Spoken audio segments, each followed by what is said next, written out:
A few months ago, I looked at some strange foreign wrestler excursions to Japan, or at least ones that aren't as particularly well known as the likes of Stan Hansen or Vader. One particular part of the video involved giving a lot of love to Bob Backlund for his work in UWF and UWFI, mainly his fantastic matches with Nobuhiko Takada.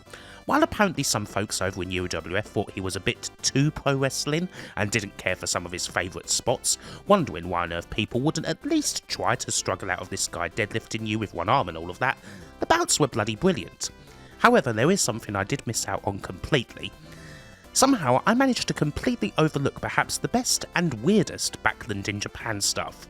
Now this was an honest mistake on my part, although one match in particular here is so strange that it could happily carry a video all on its own.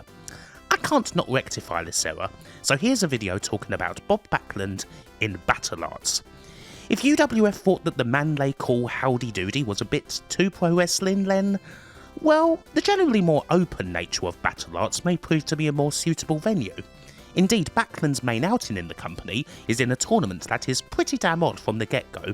We have 8 wrestlers ranging from badass shoot-style operators, classic Americans, junior darlings, and flat-out deathmatch folks. So, let's have a look at the B-Cup tournament. First off, it's worth briefly talking about just what Battlarts is. It's not the easiest thing to sum up quickly, but I'll try my best. Formed in 1996, Battlarts, or Fighting Investigation Team Battlarts to give it its full name, is a weird and wonderful offshoot of Shoot Style, and a promotion like no other. It formed out of the ashes of Fujiwara Gumi, who you may recall as being the promotion that Glenn Jacobs did a few matches in, and also was once the home of guys such as Minoru Suzuki and Ken Shamrock, before they started doing shoot fighting. PWFG itself did things a bit differently from the more traditional shoot-style likes of UWFI, in that they'd have odd bouts such as battle royales and the like, but Battlarts kind of goes beyond that. While the rules of bouts in Battlarts are often similar to those found in shoot-style, this is a promotion where all styles are treated the same, whether it's classic showboaty American pro wrestling, or a deathmatch guy, or whatever. It's not just folks who specialise in submissions and striking. It sounds more complex than it really is, to be honest, and the best way to get to grips with it is just to watch. Which of course you should, because Battlarts is one of the greatest promotions of them all. It is truly a place where absolutely nothing is off limits. As far as weirdness goes, if you want an example of that, well, there was one strange foreign excursion in the previous video that I didn't include, simply because I couldn't find enough footage of it. Back in June 1998, Jeff Hardy did a weekend there. Not only that, he wrestled there as Will-O-the-Wisp. There he is, against Ikuto Hidaka. But this promotion isn't all about weirdness. There are many incredible wrestlers and many seriously incredible matches. Guys like Yuki Ishikawa, Daisuke Ikeda, Alexander Otsuka, Katsumi Yasuda, Munenori Sawa, Carl Greco. These are the ones you want to watch out for, and there's plenty more besides over the course of the company's 15-year history from 1996 to 2011. I'm sure I'll do more on them another day. So, this tournament took place over the course of October and November 1998.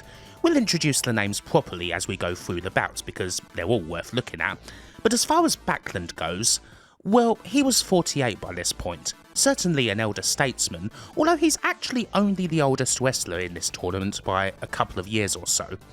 As an aside, there is some other work by Backlund in Japan that I didn't really touch on previously, mainly because unfortunately virtually no footage of it exists.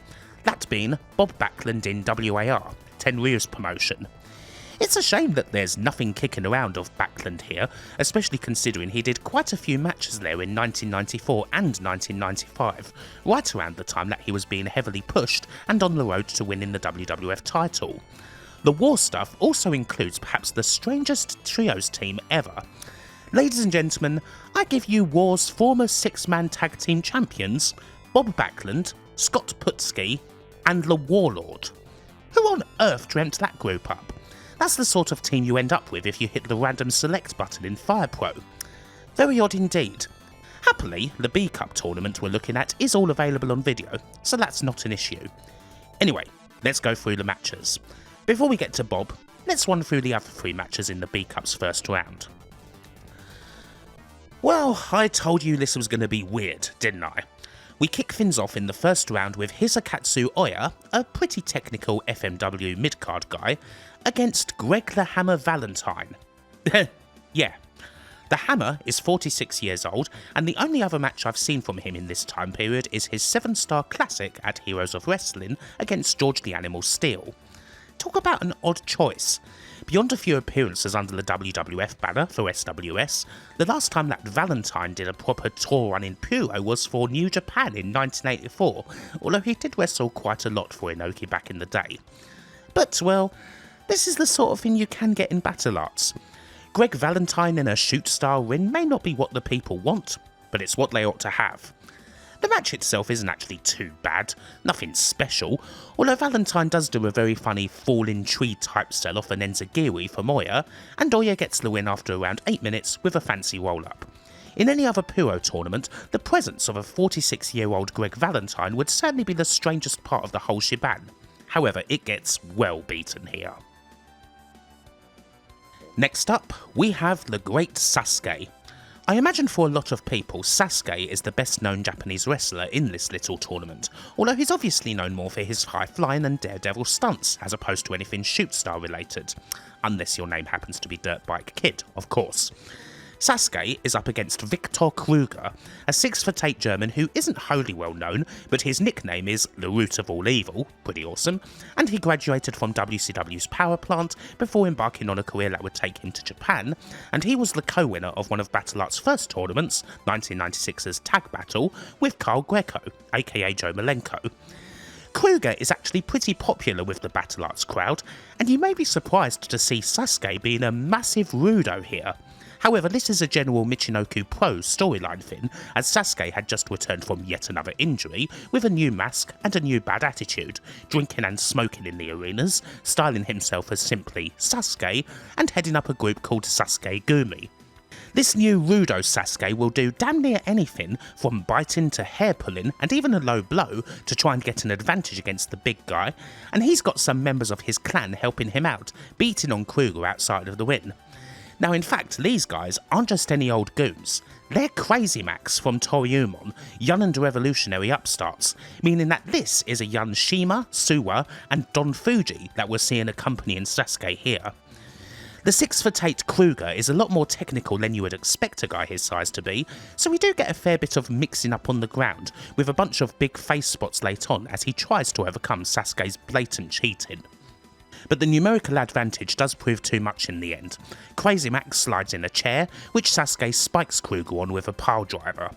While Kruger rallies once more, an attempt at a powerbomb gets reversed into a Rana, and Sasuke follows up with a springboard Rana for a quick pin, at which point a ballistic Kruger clears the win of the celebrating Sasuke and Crazy Max. This ends up being cool for how bizarre it is, more so than the first match. Heel Sasuke is pretty neat, and I definitely want to see more of Viktor Kruger. But if you think Great Sasuke healed it up there, it's nothing compared to what happens in the next match, which is about as straight up a battle of good versus evil as you can find. In the evil corner, we have Mitsuhiro Matsunaga, Mr. Danger, the ultimate deathmatch artist. For someone like Matsunaga, cheating at pro wrestling is a legitimate combat art. His black gi hides all sorts of goodies, and he is an expert at using anything around or under the ring. A scary man? Oh yes, undoubtedly. And while Matsunaga against other deathmatch guys is one thing, a styles clash like this one is a whole other deal that often results in gold. Matsunaga's opponent is Yuki Ishikawa, formerly a New Japan Young Lion and the man who founded Battlarts in 1996 following the dissolution of Fujiwara Gumi. This is the main man of the promotion, in case you didn't know. The demeanour and the classic black trunks and boots wrestling attire should tell you that, especially in this tournament, Ishikawa is basically the Battlarts' Antonio Inoki, and an opponent like Matsunaga is a perfect foil for such a role. As you've seen already, Matsunaga's made Ishikawa bleed within seconds, using vintage Puro weapons too, a Tiger Jeet Sin-esque sword handle, and Abdullah-style spike. This brutality will continue for minutes. Attempts at offense from Ishikawa often get curtailed by a quick stab to a limb or a spot of gnashing from those rather nasty looking teeth that look as though they're filed for sharpness, Freddy Blassie style. It's quite vicious at points, especially when Matsunaga cuts the hell out of Ishikawa's arm, but Yuki reverses another go with the sword into the classic over-the-shoulder arm breaker, followed by a backdrop. Ishikawa hits the classic Inoki Enzigiri, but he's not done. He then goes into the sleeper, making Matsunaga all but pass out before going into ground and pound and ultimately getting the TKO. This is such an odd match, but it's great. You've got the classic weapons, a styles clash that really works out somehow, the big old Inoki tributes, which, by the way, Ishikawa is generally a lot more than. There's lots going on in a bout that's only 8 minutes. I'd go look at the tournament just to see this one alone. Right, let's get into Backlund. His first round opponent isn't exactly an easy one, it's Daisuke Ikeda. If Yuki Ishikawa is the first person to be associated with Battlarts, then Ikeda is definitely the second. He started mixing it up with Yuki back in Fujiwara Gumi in the early 90s, and he would join him in Battlarts right from the beginning. The pair have had many matches together, sometimes as partners but often as rivals, the sort that have defined each other throughout their careers. And as far as the Battlarts style goes, however that could be defined, well, outside of Ishikawa, Ikeda is certainly the most traditional proponent of the style that Bob Backlund could have been drawn against. We get a firm handshake before Backlund begins the classic howdy-doody mating ritual dance, and this leads into a great, classically styled match full of cool moments. We've got some nifty monkey flip action, a classic hanging feet off the bottom rope spot, we've got an exchange of slaps that ends with a big headbutt from Ikeda, a concussed Backlund firing rounds at the crowd, and Ikeda doing his own howdy-doody dance. We do, of course, have the classic. Ikeda, perhaps foolishly, opts for the short arm scissors, and while we do get some struggle here, Backlund is able to do the big old deadlift, placing Ikeda on the top and slapping him. However, the flying clothesline that Ikeda lands shows why this might be an error these days. Is Backlund falling behind to his own anachronisms? While Ikeda rallies, Backlund scores a backdrop and a pile driver on Ikeda for a near fall. He attempts the chicken win, and Ikeda manages to get out, attempting a chicken win of his own. However, Backlund gets behind again and performs his classic rolling bridge to get the 3 count in an excellent 15-minute match, of which we get to see around 10 minutes. Unlike most of the other round 1 matches, it's all respect between these two, and Backlund moves to the semis where, well, naturally we'll get him against the strangest possible opponent, because this is Battlarts. We are, after all, investigating fighting. We now head over to the 23rd of November 1998 for the final night of the B Cup. The semi-finals and final are going to take place here on what is most likely the biggest show Battlarts ever ran, Battle Fiction Revive Golden Time Legend. We're at the famed Ryogoku Kokugekan, the sumo hall, for a show that's all about the golden time of 8 PM, the exciting hour. That used to be the time that pro wrestling ran on network TV in Japan. The attendance for this show was even announced as 8,888, although this was pretty clearly a worked number. There were actually around 6,000 attendants, which is still a pretty damn huge number for Battlarts, the sort of promotion that would usually run somewhere like the 2,000-seat Korakuen Hall when it comes to Tokyo. Now, the story of how they got enough hype to obtain this sort of audience is worth going through itself. It takes us outside of wrestling to mixed martial arts, when a certain Alexander Otsuka, fighting on an 0-2 record, was brought onto the 4th Pride show on October 11th, seemingly as fodder for the legendary Marco Ruas. And then, shockingly, he won. Otsuka, a great pro wrestler who had zero profile outside of Battlarts and seemingly not much more than school amateur wrestling experience to fall back on in MMA, defeated Ruas, one of the sport's biggest early stars, after he couldn't continue beyond the end of the 2nd round. In the Japanese press, this was treated as an upset on the scale of Douglas vs Tyson, and Otsuka, who represented Battlarts, was a star overnight. And so, suddenly, we get all this attention.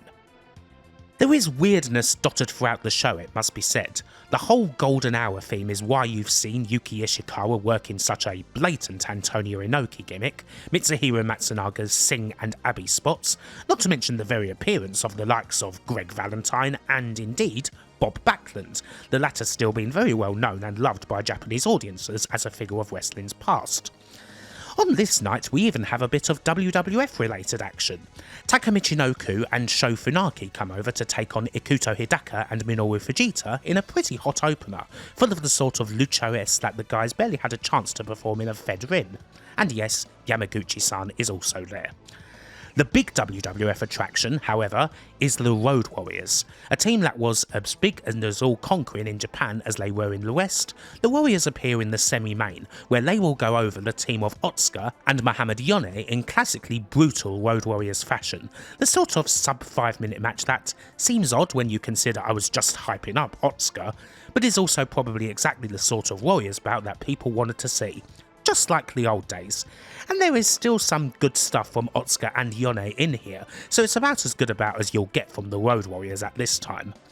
You wonder if this almost feels like a blessed relief for a pair of legends that were currently in the midst of the shockingly terrible Hawk getting drunk storyline.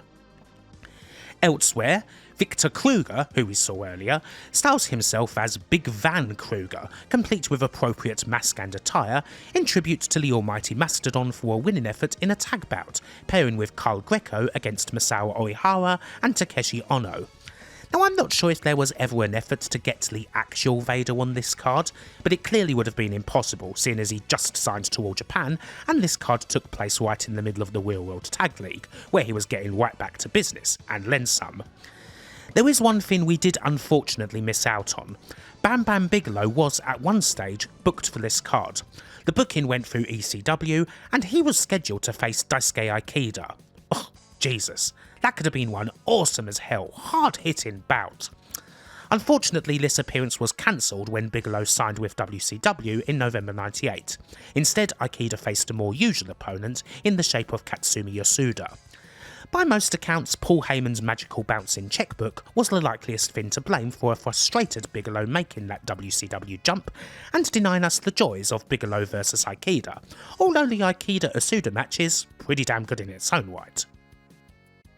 And then, alongside all of these goings on, we've got the tournament matches. Obviously, before we get to the match that you really want to see, we'll quickly run through the other semi-final. Yuki Ishikawa taking on Hisakatsu Oya, who so happens to have Hayabusa in his corner. He was on the card earlier, defeating Rey Bucanero. Both of these guys kind of take on Inoki-ish roles in this match, taking it in turns to throw out some of the classic spots like Enzagiris, sleepers, knee drops from the top and that sort of thing. It's actually a pretty good match. Now, you may wonder what is with the nostalgia theme on this show, and especially all the Inoki type stuff, but this late 1998 period does feel like a sort of end to an era. The man himself retired from the ring on April 4th at the Dome after all, so naturally you're going to get a fair bit of tribute action kicking about, and this show does fit in somewhat. We have a few big backdrops here and a touch of hard hitting to go with the technical work, but eventually it's Ishikawa who gets the win, submitting Oya with a tequila sunrise. It's all respect afterwards. Oya, a very underrated talent, definitely made a good account of himself in both of these B-Cup bouts. And now, yes, it's time for Bob Backlund versus Great Sasuke. This is the sort of match you can hardly envisage working, pure Fire Pro stuff. And yet, in this sort of environment, and with this rudo Sasuke, maybe it's got a chance. Sasuke himself comes to the ring drinking a beer and smoking a cigar, even bashing the can on his head. You know it's a weird old time when you see Sasuke doing frickin' Sandman spots. And well, what of the match itself? Unsurprisingly, it's wild. Sasuke most certainly does everything he can to try and get the win, whether it's a low blow or the odd little spike. If you're into Backlund's whoa whoa whoa, then you'll get a lot of that. Despite the huge styles clash, surprisingly the pair don't have much trouble getting all their stuff in. We do get some big dives from Sasuke, and we get the strengthened posing from Bob, including an absolutely massive atomic drop that Sasuke sells like death, and turnabout being fair play when Bob crotches Sasuke on the rope. But the big highlight is, of course, the short arm scissors spot. Obviously it's going to be a Finn, and it's worked brilliantly with nice little touches all over, the odd slaps, Backlund hitting his own hand so he can retain feeling in his arm. At the third time of asking, we do get the big old heave-ho, much to the crowd's delight, and naturally it still goes bad for Backlund when he eats a dropkick off the top. Sasuke hits a scoop tombstone and then crashes and burns on a reverse 450, because he's great Sasuke, and after Sasuke tries in vain to get a backdrop, Backlund goes behind and locks in the chicken win. Body scissors, and that's all folks. It's a 16-minute match that we get to see around 10 minutes of, and we even get Backlund snapping and having to be pulled off of Sasuke, at which point we get the whole looking at the hands thing, which is, of course, golden. Honestly, this match is actually really good. Not every spot goes as well as it should, particularly the high-flying ones which all get botched quite nastily. But this is an entertaining and very odd bout indeed from this weird pairing. It's classic sweet and savoury all the way, and I can highly recommend it. I was into it the whole way through, and if I'm honest, I was expecting a bit of a car crash. And while it sort of is one, it's a fun one. Go watch it. Now, unsurprisingly, the great Sasuke heel period didn't last all that long. He was back to his more traditional face persona mere months later. But getting a match against Backlund during this brief time? What a score. We also get to hear exactly what Backlund thinks of Sasuke's behaviour in the post-match. And what kind of an example is that man doing the kind of things he was doing as he was going down to the ring? That's an embarrassment to professional wrestling. He was smoking a cigar and drinking a beer, and he's not a role model for your people, ladies and gentlemen. I love you, Bobby. So, as you probably expected, we have Bob Backlund versus Yuki Ishikawa in the final. There's really no other way this nostalgia-laced tournament could have ended, let's be honest. At the time of this match, we're just about 19 years removed from one of Antonio Inoki's most famous bouts, the time that he defeated Bob Backlund in Japan on November 30th, 1979, and won the WWF title, the old Phantom Switch, never recognised by the Fed. Indeed, Backlund is one of Inoki's most famed rivals for his whole series of classic bouts against him between 78 and 79, and so this match here, with the man himself going against Yuki Ishikawa in full Inoki tribute mode? Yeah, it's an appropriate finale, complete with national anthems and the like. The match itself naturally starts with the howdy doody mating ritual and progresses from there into a very technical bout, very much ground focused, definitely more in the classic Showa Pro Res style than what we've seen already. We do get a few suplexes here and there, of course, and naturally we do end up getting the big old short arm scissors deadlift spot, worked pretty handsomely and as impressive as ever. Still, this is a definite your mileage may vary type match. If you're not into lengthy ground exchanges, duking it out over toe holds and various scissors, then this match may not be for you. Eventually, Ishikawa does finish the match, in a classic Inoki style. He runs Backlund to the ropes, and after a short struggle, he does manage to lock in the octopus hold, and it's enough for Backlund to submit after around about 22 minutes, of which we get to see around 16. Yuki Ishikawa wins the B-Cup tournament, there's a whole lot of respect afterwards, and we get everyone on the card posing in the ring as the tape ends. This final match is okay, I would say. Ishikawa is most certainly all smiles wrestling Backlund. Clearly there's a ton of love there, and that's cool, although it does mean that the match doesn't ever rise too far beyond exhibition level, not really having the intensity you would usually want from a tournament final. Ishikawa is an incredible wrestler, but it almost feels as if he has too much respect for Backlund at points. But still, it's an acceptable end to what is, on the whole, a pretty entertaining tournament, and certainly the biggest show in the history of Battlarts. Bob Backlund in Battlarts then. What to say? It all turned out pretty well in the end. Clearly Backlund had a very fun time in front of a crowd that was very appreciative of him against wrestlers who had plenty of respect for him. On the whole, it turns out better than his run in the UWF and UWFI, even if that took place in the late 80s and early 90s. While Bob Backlund had some good matches there, especially against Nobuhiko Takada, he doesn't feel like so much of an awkward fit in Battlarts, and we don't get anything like the time when Takada accidentally knocked Backlund out and nearly caused a riot. In fact, there are a couple of other little matches here outside of the B-Cup tournament, and we may as well have a little look at them too. On October 23rd, 1998, in the middle of the B-Cup, Bob Backlund was in a tag match.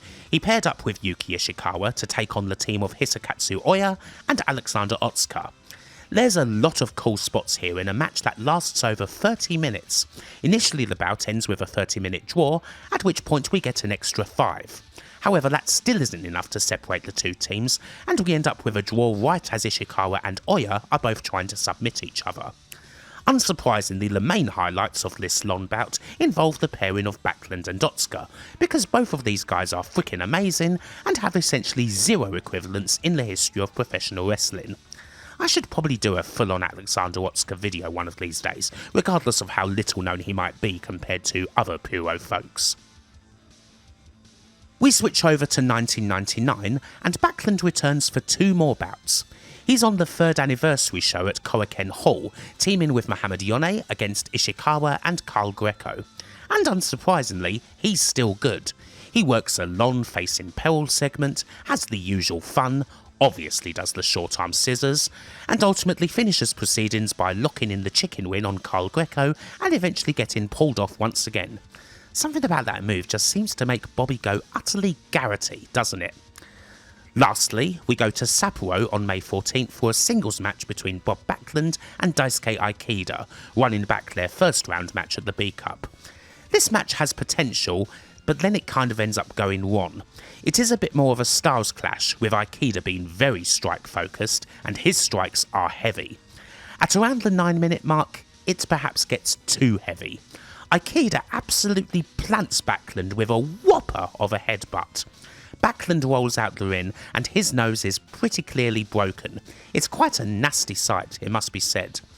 They try to get a little bit more out of the bout, but ultimately the ref stops it at around the 10-minute mark, with Backlund clearly highly concussed and bleeding all over the shop.